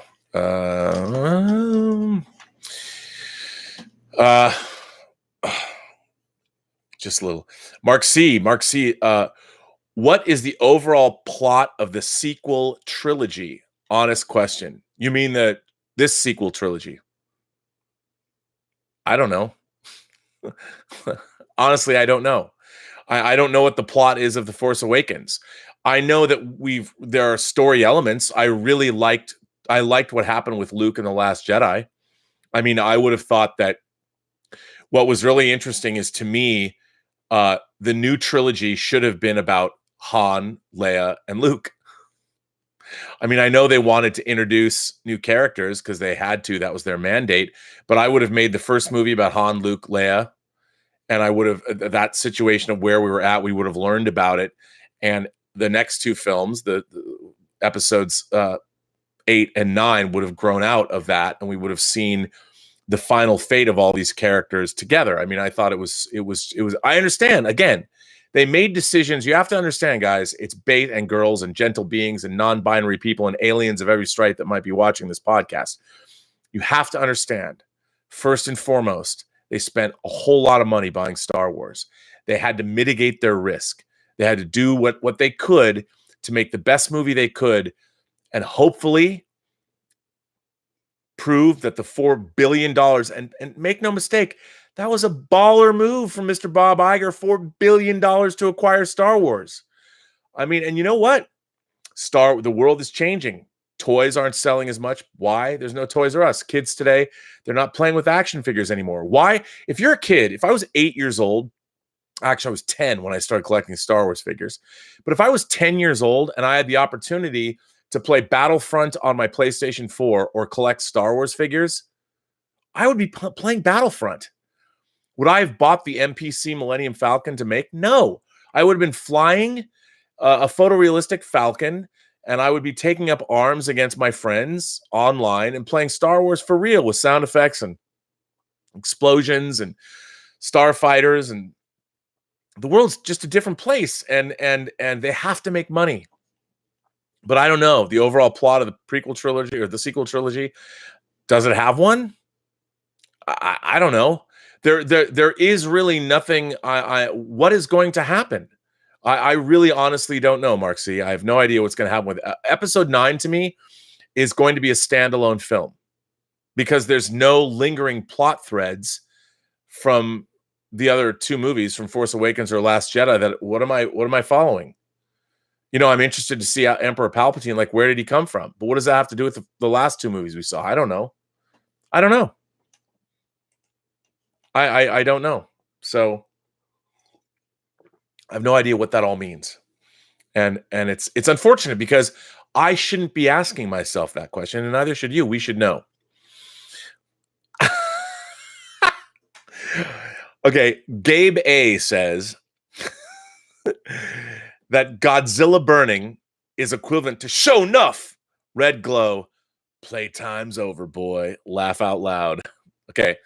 I'm sure even some of you deep cut imagination connoisseurs are wondering what Gabe A is meaning by that.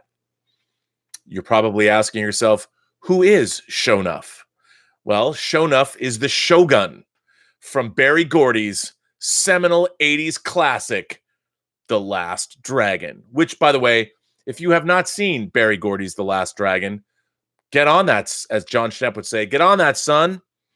The Last Dragon is a 80s masterstroke of cinematic awesomeness that everybody should see. I saw it opening weekend in the theater. You need to check it out. If you haven't seen The Last Dragon or Barry Gordy's, I think it's Barry Gordy's The Last Dragon is the official title. It's worth seeing. I mean, it is it is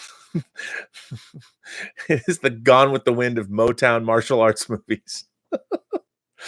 You got to see it. But Shonuff is the, let's call him the antagonist. Shonuff, the Shogun. And that's his name, Shonuff. You got to check it out, people. It's truly one for the ages. Well, anyway, folks, should I keep going? Do I keep moving along? Oh, Mike Bodden says, fact check. Disney purchased Lucasfilm for $4.05 billion in cash and stock in a deal announced on October 30th, 2012. There's Last Dragon comments in here. I love it. H. Biaga says, The Last Dragon, Goji-sama had the glow. I love that you guys have seen The Last Dragon. That's fantastic. A lot of you do know The Last Dragon. I think that's absolutely fantastic that you guys know. You know what?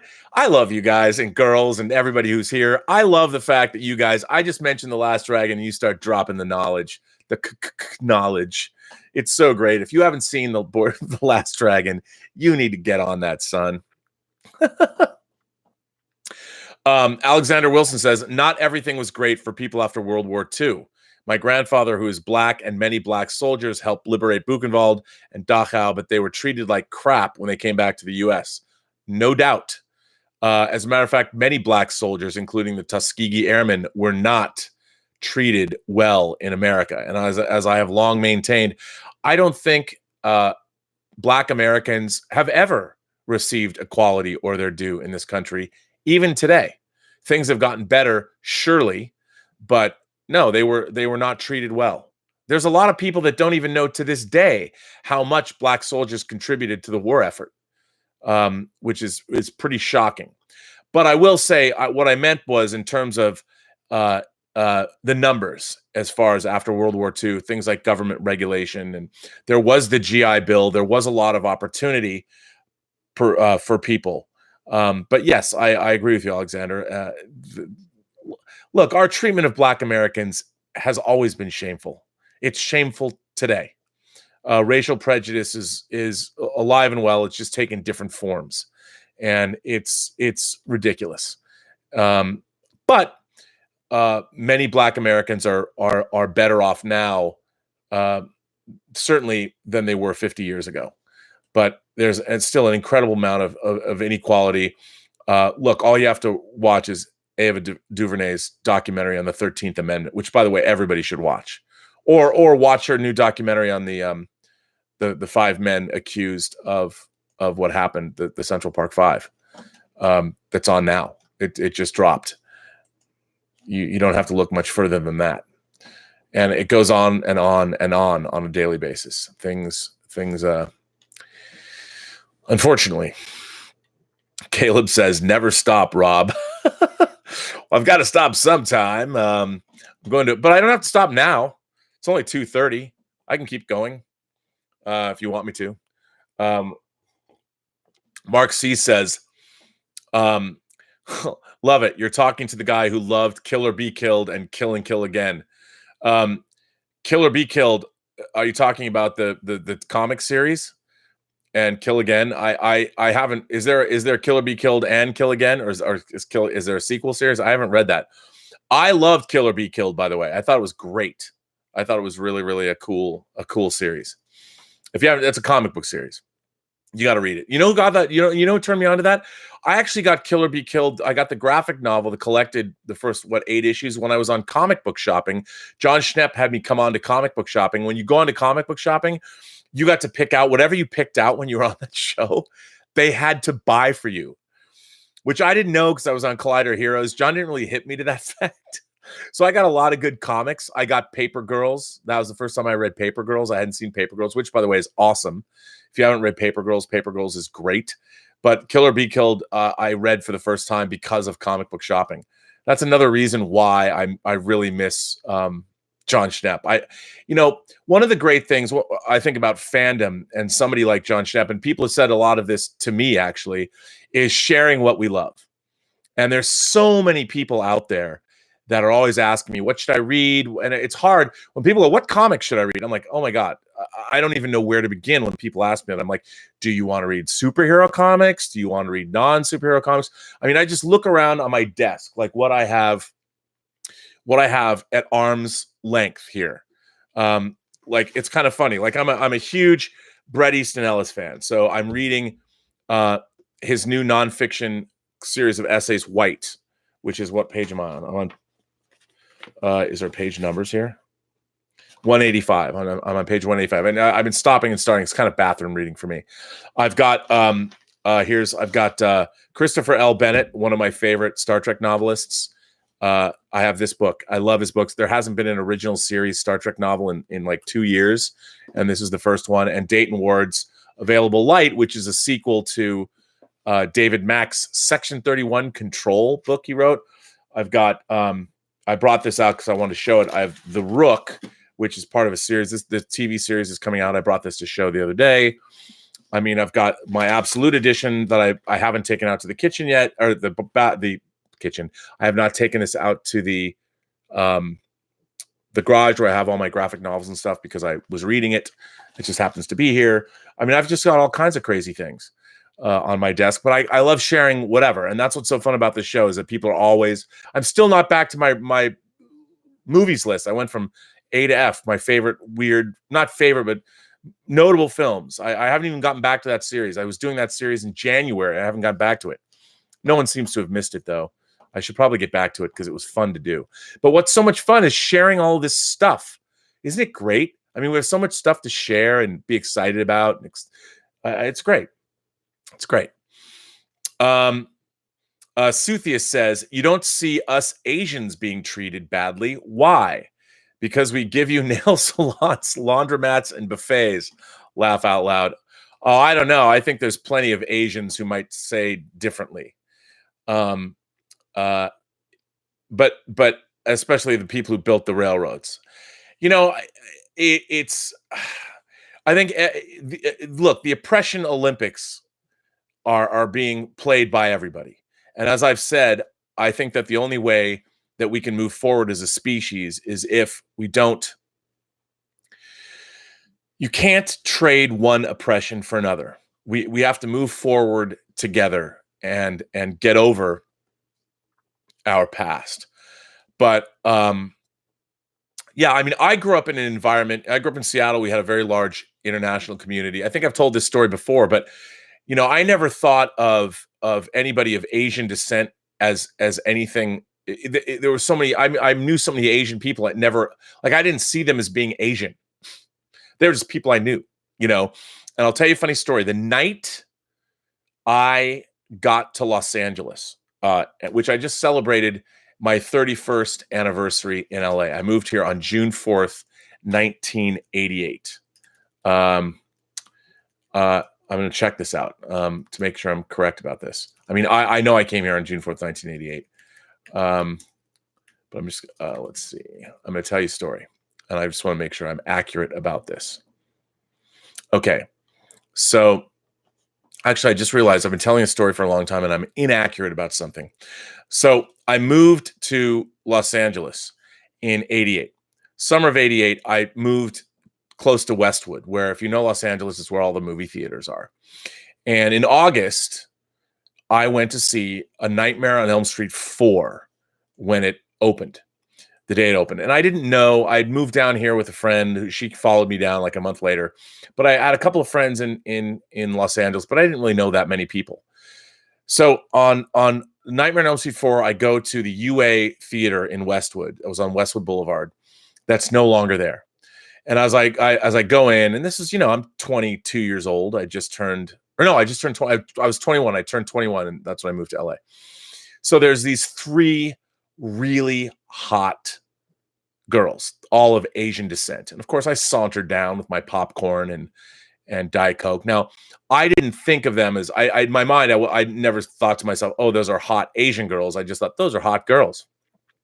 So I sauntered down and I started chatting them up, as I was wont to do in my younger days. And this blew me away.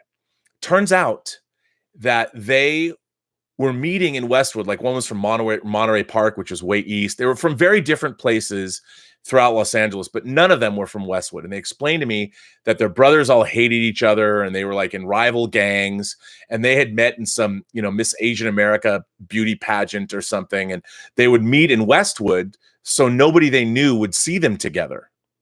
And I was like, what? Because in LA, we have all these different Asian communities. There's Little Saigon, there's Little Tokyo. And in Seattle, we just had the Asian district. And it was sort of a generic all-purpose term, where in downtown, where you would go and there was a lot of Chinese restaurants. And so it baffled me. Like, I had never been in a place where I'm like, wait a minute. And one of these girls was like Korean, one was Vietnamese, one was Chinese. And this was the very first time I remember dealing with the fact that, it never occurred to me that even amongst the Asian communities that there was dislike. I didn't get it. Like, I didn't understand. I was just thinking, wow, I think any red-blooded American male, no matter what descent they were or what their affiliation was, would have enjoyed sitting down with all 3 of these girls. it never occurred to me. But and I felt the same way when I met a black bikini model once in Palm Springs, a girl named Nicole. And it never occurred to me that when I met her, I didn't think of her as being black, because when I met her, she was wearing a bikini and she was incredibly hot. And I was like, oh, there's a beautiful woman. So it's weird. I mean, coming from Seattle, my racial radar was really not up to snuff. I didn't really learn about real racism until I moved to Los Angeles. So I just don't know why the differences. I mean, I do. Any external differences from people are easy, I guess, to dislike. I, however, look upon it as I look upon it differently. I mean, if you're open-minded, you should travel the world, because there are people of all shapes, sizes, colors, creeds, whatever, and they're all worth meeting. It doesn't matter what color they are. It doesn't matter what their nationality is. There's just cool people all over the world. And if you're, it's not really fashionable to be a red-blooded cis male these days. But you know what? If you're in your 20s, travel the world, because there's people that you want to meet everywhere you go. I tell you, doesn't matter what color they are. It doesn't matter what nationality they are. You're going to want to meet them. At least that's the way I've always thought about it, because everybody has a story to tell, and you need to hear those stories. And that goes for everybody. So I don't know. Why do you think people don't have as much of a problem with Asian people? Although I'll tell you who does have a problem with Asian people. Ivy League schools has a problem with Asian people. I wonder why. Emmanuel Ericart says, Red Sonja could or should be made, would be accepted. Hey, look, my good buddy Ashley Miller wrote the script for Red Sonja. Bryan Singer was going to direct Red Sonja. They made a Red Sonja movie once before with Bridget Nielsen. Wasn't that good? I'd love to see a Red Sonja movie. Look, we have the technology and the tools to really make an incredible. I don't think the Jason Momoa Conan movie was so great, but doing a Red Sonja film and doing another, I'd love to see King Conan made with Schwarzenegger coming back. I mean, I would love to see a great barbarian movie, a Red Sonja movie. Bring it on. but make it gritty, make it cool. I would love to see a Red Sonja movie made, and they should make it, absolutely. Um, Alexander Wilson says, you remember Nicole well. I see you like to swirl. We learn something new about you every day. Oh, if you saw Nicole, you'd remember her too. Yes, I mean, look, I told people on this show my first crush as a kid, as a 6-year-old, was Nichelle Nichols when her midriff was exposed in the second season original series episode, Mirror Mirror. When her tummy was, I thought that was the sexiest thing I ever saw as a little kid. I was like 6 or 7. I mean, Nichelle Nichols was the most beautiful woman I'd ever seen. And if you remember, she had these awesome, like, green hoop earrings. I still have a Pavlovian response to anybody who's wearing green hoop earrings. Yes, I mean, look, as I've said before, get a passport, travel the world. You will meet beautiful people, both men and women, all over the planet. There's beautiful people everywhere you go. And and when I say beautiful people, I mean not necessarily physically beautiful people, although there are that. But there's just great people all over the world, of all different shapes, sizes, colors, creeds, nationalities. Go find and meet them. Go travel, meet people. You quickly will discover that there are great people everywhere. As a matter of fact, I've met more great people than more douchebags. To be honest, the biggest douchebags I've met traveling the world have been other Americans. That's not to be disparaging against Americans. But the first time I was in Spain, which, by the way, was epic, I met these Americans that were complaining about everything. They were complaining about the food. First of all, let me tell you something. You cannot complain about the food in Spain, all right? If you are, there is something seriously wrong with you. And I'm just saying, if you guys want to go, you imagination connoisseurs, everybody should go to Sitges. It's 20 kilometers outside of Barcelona. It's on the Mediterranean. Go there for the Sitges Film Festival. It's a festival that's dedicated to science fiction, fantasy, and horror movies. You'll see films from all over the world. You'll meet filmmakers from all over the world. It's awesome. And let me tell you, when I say everybody has a story to tell that you have yet to hear, I mean that sincerely. Boldly go where you have never gone before. That's the lesson of Star Trek. Mark C says Kill or Be Killed, as well as Kill and Kill Again, are bad kung fu films starring James Ryan. Both rip off Enter the Dragon, of course. Okay. Yeah, I don't like bad kung fu movies.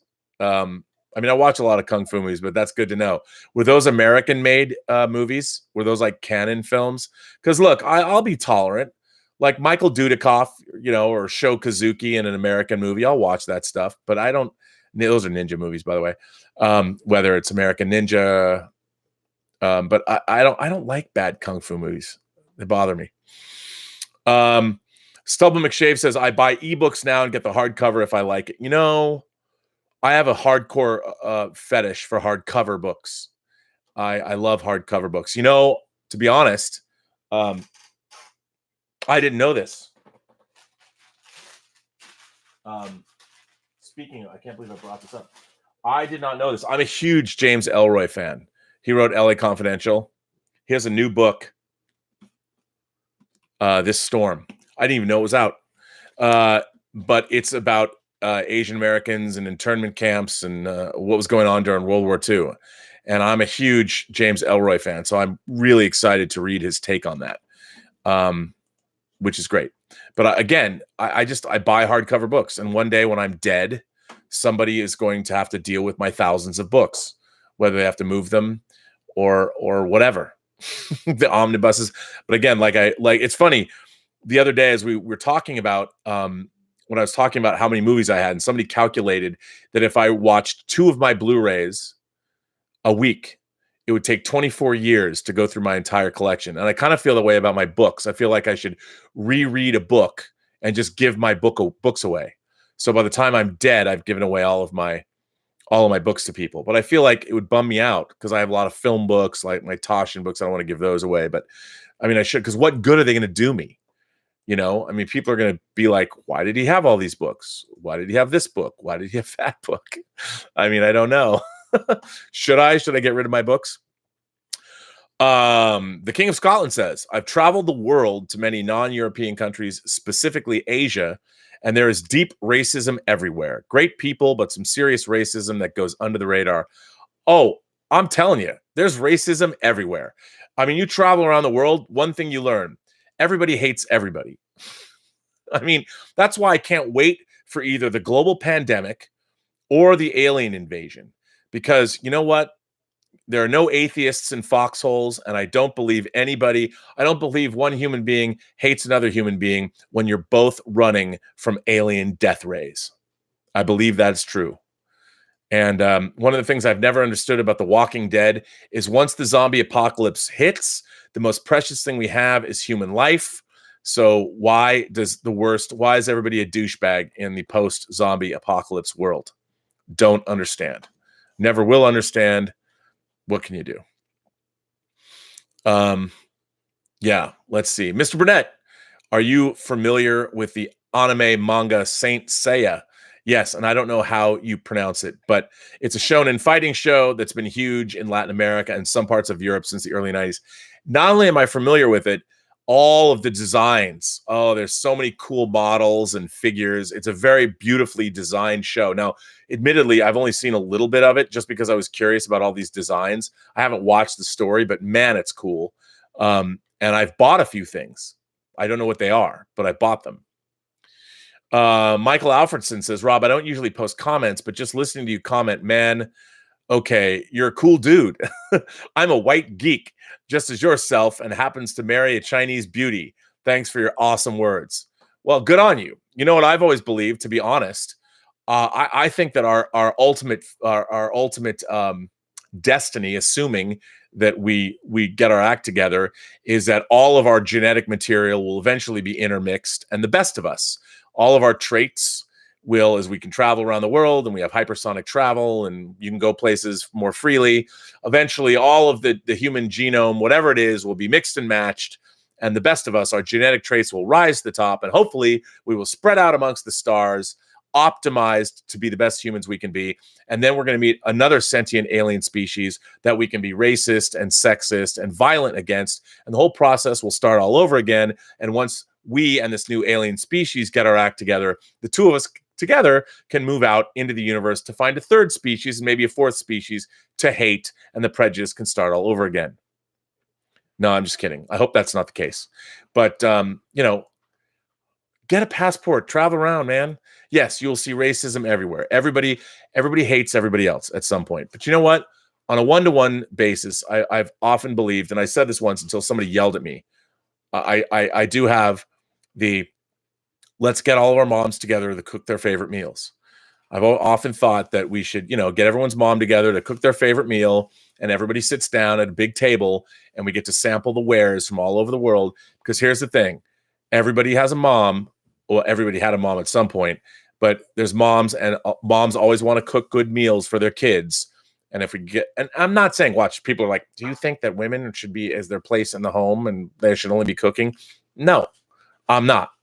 But, in my experience, just the idea of mom cooking dinner for their kids is a universal concept.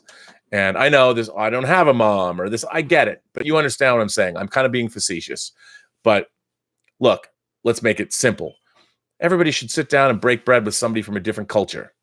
Eat their food, talk about their food, because, it's neutral territory. Everybody likes to sit down and have a meal with one another. And it's kind of interesting. It's a great way to literally breaking bread will break the ice. Preferably, you can do both because you'll pour yourself a stiff martini or whatever the local hooch is. Always a good thing. But yeah, man, the best thing we have, the greatest resource we have on this planet is one another. Why is it the one resource we think we can squander? I don't get it. But that's just me. But you guys, you members of the Post-Geek Singularity community, you're here. There's respect going on in these chat rooms, basically because Terry, Mike Bodden, Greg Smith, and Detective Jim are here to police. Anyway, Koba says even Roosevelt and Churchill were not exactly nice people. Look, they couldn't be in their positions. So yeah, I think you're right. Look, tomorrow is Pride I got a great Pride shirt. By the way, I got the Pride flag, but it's not a flag, it's actually blades of lightsabers. So I got that shirt. Tomorrow is the Pride Parade, and that's another event. Why not stick up for all of our LGBTQ brothers and sisters and non-binary people, or whoever they're identifying? Why not stick up for them? Why not? What's the problem? I don't know. Plus Pride's a lot of fun. Anyway, on that note, I think I'm babbling now. I don't have cogent thoughts, but I want to end this conversation. I want to end this chat. I thank you for listening to me go off about Kathleen Kennedy. I have hope for Star Wars. I have hope for Star Trek. I won't go off on the Picard show until I actually see it. I'm sure then I will have a lot of thoughts. And I hope that Episode 9, Rise of Skywalker, is good. I want it to be good. I want it to be great. I hope it is. And I wish that everybody has things that they love, because there's a lot out there to love. Imagination connoisseurs have never had it better than we have it right now. We're getting a lot of great stuff coming down the pike. I mean, I cannot recommend Chernobyl highly enough. If you want to watch 5 hours of some compelling TV, watch Chernobyl. But I warn you, it does come with my trigger warning, literally. There's stuff that happens regarding triggers in that show that is really hard to watch. But anyway, I want to thank everybody for the support. I want to thank my moderators, Jim, Terry, and Mike, and Greg, for being moderators. I want to thank all of you who sent in super chats and supported the channel. I want to thank you guys for just being here with all the discourse that you are having here in the chat rooms. I want to thank people coming from all over around the world, like Vesna from Sarajevo. I mean, she's one of my earliest supporters, and she keeps coming back all the time. And I'm sure she's saying very suggestive things to Terry in the chat board. You guys have been enjoying that. I've missed out on that. But I want to thank you all for being here. I love having you guys here. Thanks for being imagination connoisseurs. Thanks for being members of the Post-Geek Singularity. If you like these chats, please subscribe. I'd very much appreciate it. And if you are a man who wants to look good and feel great, go to luckytiger.com and you can buy their facial and skincare products and beard products and mustache products, and use PGS when you check out to get 20% off your order. And I appreciate you, all of you, for being here. And I want to remind you, remember, every person you meet has a story to tell you have yet to hear. All you have to do is listen. And with that, I am out. And I say to all of you, have a better day. And Captain Marvel comes out on Blu-ray this week.